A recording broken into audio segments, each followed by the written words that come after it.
आता ही संक्रांतीसाठी पुरणपोळीची तयारी चालली आहे बघा. अर्धा किलो डाळ घेतली आहे, त्याला अर्धा किलो गुळच घेतला मी. हे का, हे बघा. आता ना ही डाळ आपल्याला स्वच्छ धुवून घ्यायची आहे.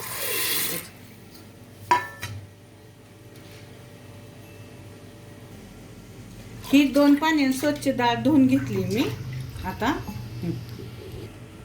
बघा, आता ही 2 पाण्याने मी डाळ धुवून घेतली शिजाय टाकायसाठी.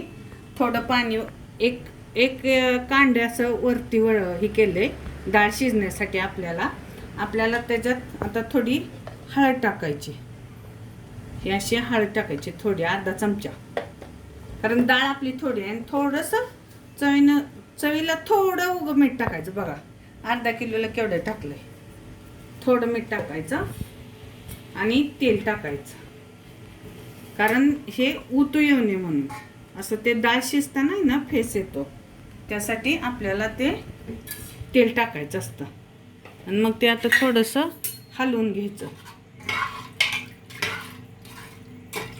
हे आणि आता आपण ह्याच्यात 2 शिट्ट्या काढून घेणार आहे, कारण 3 शिट्ट्याला गाळ होती डाळ, त्यामुळे 2च शिट्ट्या काढून घेणार आहे आपण.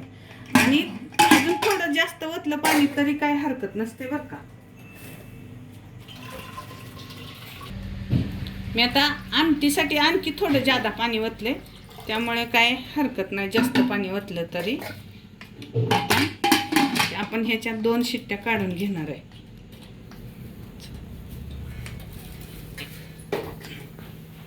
आपण कुकरला डाळ लावलेली आहे, त्याला घालायला सुंठ, बडीशेप आणि वेलदोडे हे आता आपल्याला कुटून घ्यायचं आहे. हे वेलदोडे हे एकत्र सगळं बारीक करून घ्यायचं आहे.